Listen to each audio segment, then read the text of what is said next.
bell rattle. Get my independent sign, declare it on the dotted line. Let Philadelphia freedom ring and patriotic voices sing. Red, white, blue, never give up. You represent America. Hoping and praying for a brighter day. I listen to my heart and I obey. How can I see it any other way? I'm looking at life through my own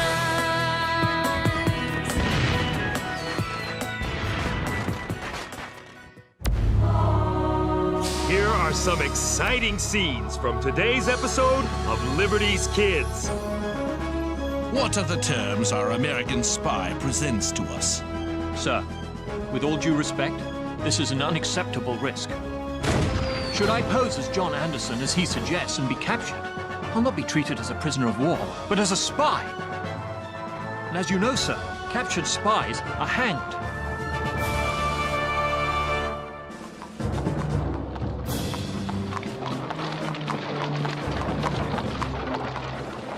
Dearest Mother, the war for our independence ends its 5th year with the Americans losing in the South.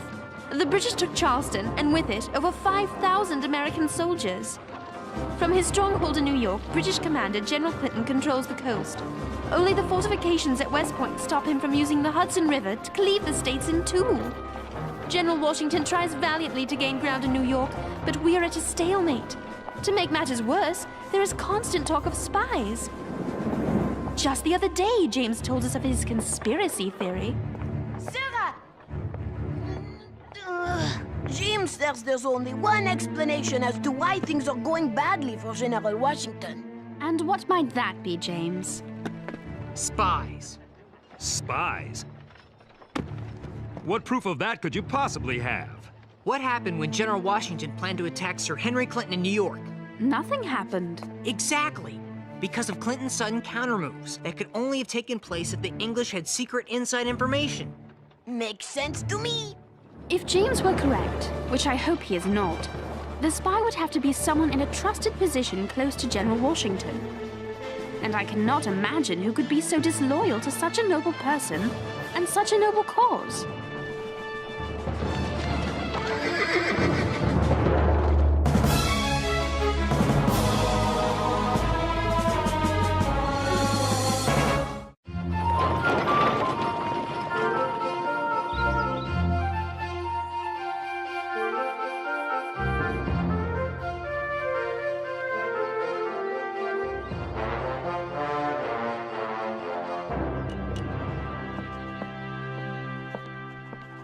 My husband, the hard-working commander of West Point. All thanks to being wounded in the service of America and never rewarded for it by Congress. When Congress sees fit to investigate me while rewarding the likes of General Gates, they corrupt the ideals of the Revolution.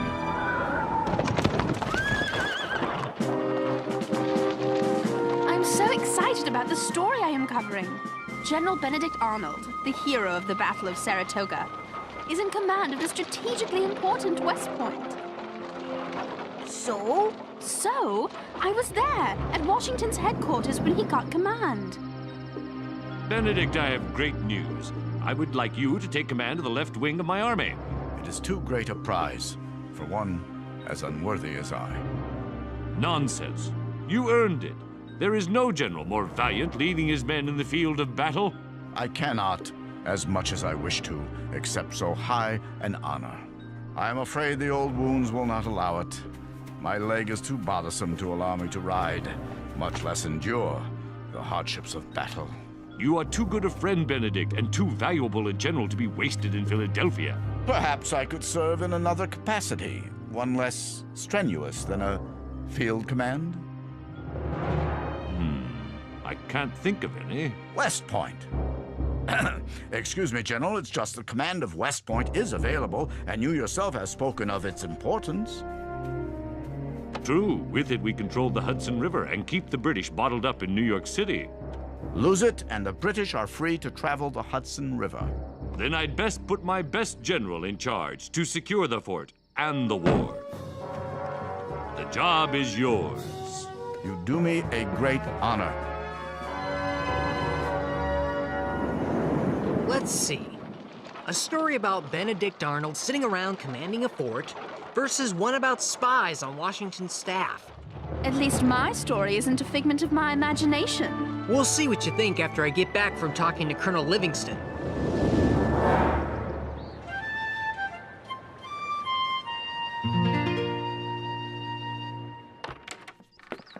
When spies write messages, they do it so only other spies can read it. How?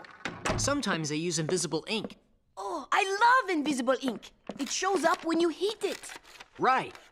Others use a piece of paper with holes in it. See? If you read only the words you can see in the holes, you get the secret message. Sometimes they write their message in coded numbers that refer to a specific page, sentence, and word in a book. The person who gets the coded numbers has a copy of the same book. Oh, so they use the numbers to find the words, and voila, it spells out the secret message. Then there is the mask letter. Anyone reading the regular letter doesn't know there's a secret message hidden in the writing. How's it work? Simple. The spy knows he's only supposed to read what he sees inside the cutout. In this case, an hourglass. Magnifique! But I will invent the unbreakable Henri code. Paper, paper. I need paper! Colonel Livingston! What do I know about spies? That's a good question. For one thing, I know they like to sneak back and forth across the no man's land between our outposts and those of the English army. Who controls the no man's land? Two groups from opposing sides. The cowboys for the English and the skinners for the Americans. They sound scary. They say they're helping our cause by intercepting suspicious persons who might be coming into New York. I'd like to meet these skinners. Maybe I can learn something about spies from them. Personally, I think they're most interested in stealing money from travelers. But if you're determined, I'll give you a pass for safe passage. What's this gibberish? Excusez-moi, I was practicing my secret code.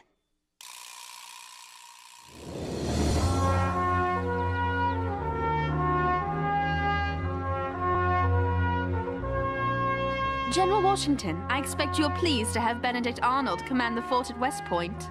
Yes, if only I had 10 more Benedict Arnolds. Maybe then I could overcome British advantages of manpower and supplies in the South. With all respect, sir, you seem worried. It is my job to worry. But no more of it, for I insist you join me for breakfast at General Arnold's house. It would be a pleasure.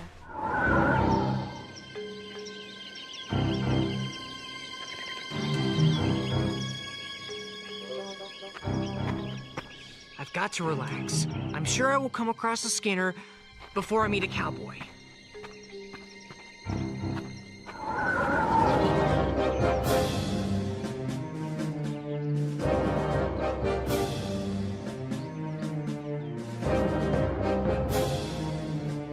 So, Major Andre, what are the terms our American spy presents to us? One moment, please, sir. There. I finished deciphering the letter. Perhaps, General Clinton, you should read it for yourself. So, he wishes to meet you in person at Sheldon's headquarters in Lower Salem, with you disguised as John Anderson. Sir, with all due respect, this is an unacceptable risk. Should I pose as John Anderson, as he suggests, and be captured, I'll not be treated as a prisoner of war, but as a spy. And as you know, sir, captured spies are hanged. Yes, you're right. It's too hazardous. But if we exchange information with couriers at a slower pace, we increase the risk that the Americans will learn of our plans. Your spy must be in a hurry to be paid before that happens. He leaves us few options. I'd better go to meet him. But I will travel in my uniform. I will make arrangements for your passage and return on the Vulture this very night. Eureka! The secret Henri code! Colonel Livingston, I am almost finished. Want to try and break my secret code? Not now. We spotted an English ship on the river off Teller's Point. I ordered my cannon to fire when they get into position. I'd say they're there. There!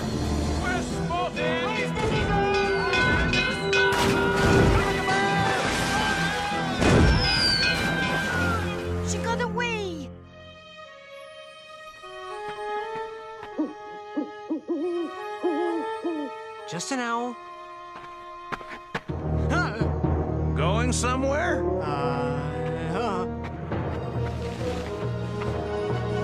Come, lads!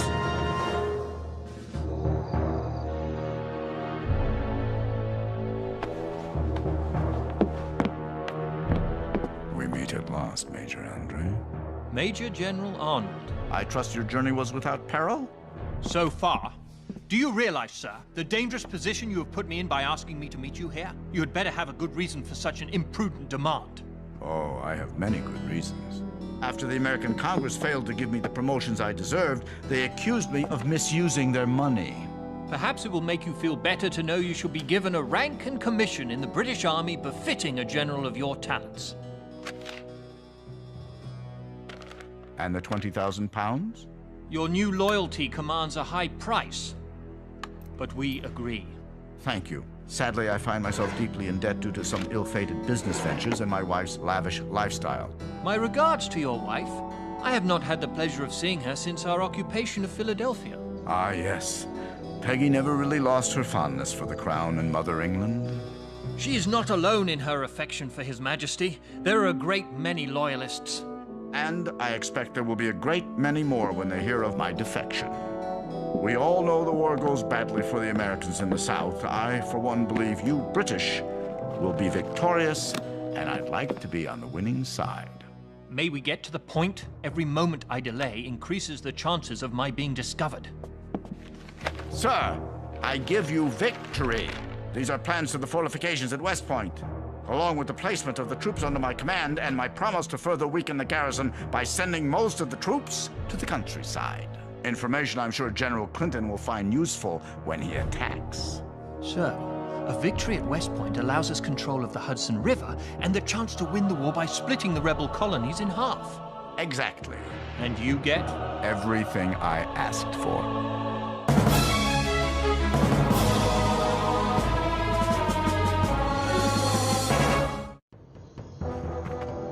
Who be ye? Loyalist or patriot? I'm a journalist from Ben Franklin's Pennsylvania Gazette. A journalist, huh? We don't see many of them out here.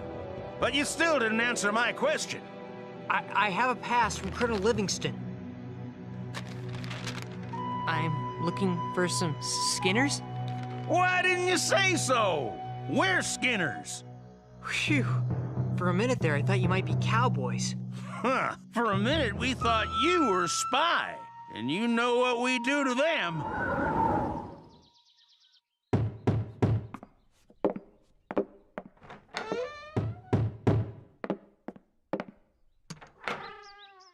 Major Andre. My ship, the Vulture, sailed without me. She was driven upstream by American troops. You shall have to return to the British lines by traveling overland. General, are you mad? I'm behind the American lines. Your lines. No longer. When I gave you the plans to West Point last night, I would say that I officially switched sides. The point is, I'm wearing a British officer's uniform. How long do you think it will be before I'm spotted? Here, take this pass. This area is under my command. My signature will guarantee safe passage to you as American Agent John Anderson. There are some civilian clothes piled on that bench. You can change into those. If I pose as an American in civilian clothes and am discovered, I'll be treated as a spy. It's your decision. Though I fear capture dressed as an American, I fear the chance of being spotted in this uniform poses the greater risk. I think the plans to West Point are less likely to be spotted in this boot than in the pouch bearing the seal of His Majesty. So, how did all of you come to be Skinners? I mean, there are those who say Skinners are just bandits. We're here to hunt down cowboys or catch spies, which we can't do with your continual jabbering. Shh. You hear that? Hear what? Now! Halt or we shoot!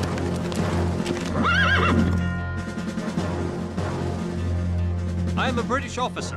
I trust you are cowboys loyal to the king and will let me pass. Well, you're wrong, Redcoat. We're Skinners, loyal to America. We're hunting cowboys and spies. Oh, well, I just said I was a British officer because I thought you were cowboys. By your Hessian jacket, sir. Oh, this? I was a prisoner a few days back. I grabbed it when I escaped. Actually, my name is John Anderson, and I'm an American. I have a pass signed by General Arnold. I'm not interested in your pass. I'm interested in where your money is. I thought you said you weren't bandits. We're gonna see if he has any English coin on him. I mean, that'd prove he was an English officer, wouldn't it? I guess. Boys?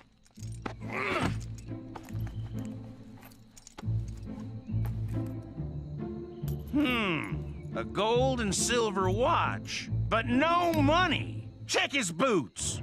Gentlemen, there's no need to look.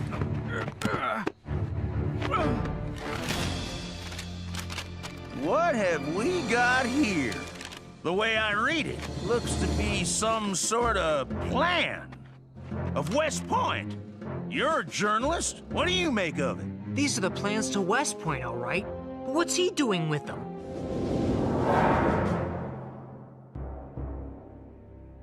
Your suspicions were correct, Paulding.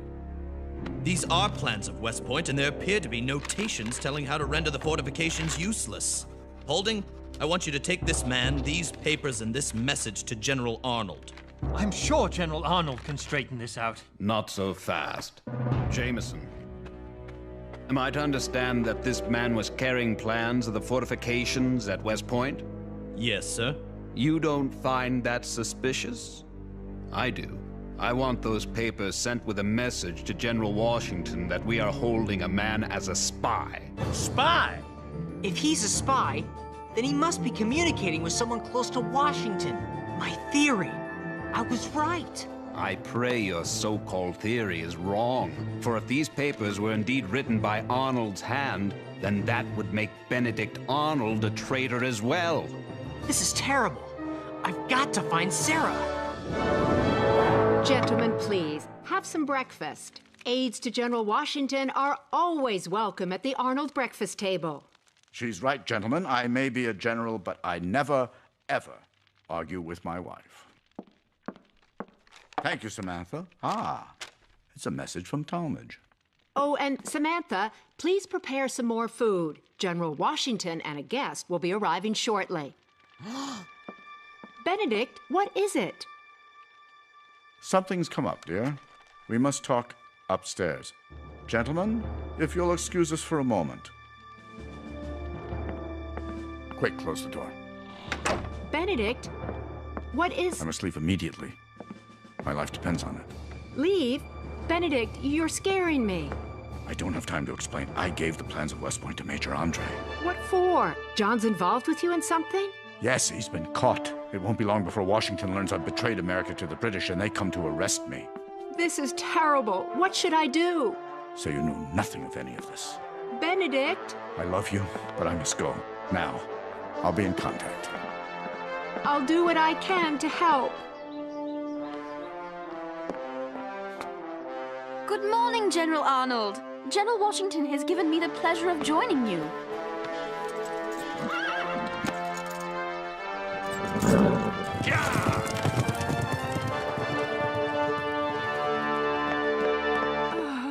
What's happened?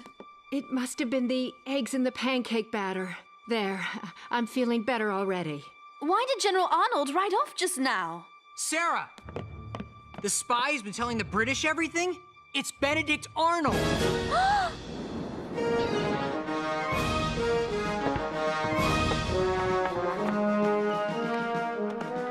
Arnold has betrayed us. Whom can we trust now? Selling the plans to West Point for 20,000 pounds. I want the army on marching alert. Bring all troops from the surrounding countryside to West Point and prepare to be attacked. Now we know why Arnold begged Washington for command of West Point. He even spread our soldiers out to make them vulnerable to attack. All the lives he's jeopardized. All the people he's betrayed. General Washington who supported him. His men who died for him. And you, Sarah, you traveled with him. You respected him. I was inspired by him. He seemed so thrilled when I told him I'd become a patriot. I wonder if he'd already become a traitor. Is that what I am, James? A traitor to my country? This is your country. Why is it noble for me to turn to the American side, but evil when he defects to the British? You did it for liberty. Arnold did it for money and ambition. And he didn't care who would suffer or die so he could get them. Yes, I did it for liberty. And I write for liberty too. I've written many stories for the Gazette about General Arnold. And now, James, for liberty, I shall write another.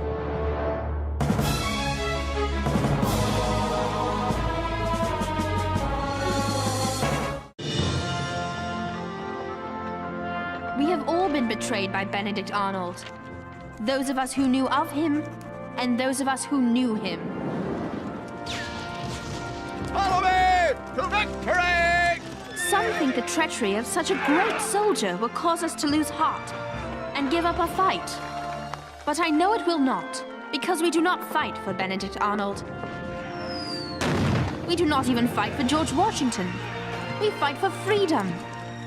And that cause is bigger than any man. Sarah, James, Moses! I've got it! A secret letter code that General Washington can use. And the British won't be able to figure it out? Nope. Regardez. See? Just an ordinary letter. Now watch. You just read what isn't covered by your hand. Isn't it amazing? It's amazing, all right. There's just one problem. What if the person trying to read your coded letter has a bigger hand than you? Like mine. Dear, I am a pest? Oh, I didn't think of that.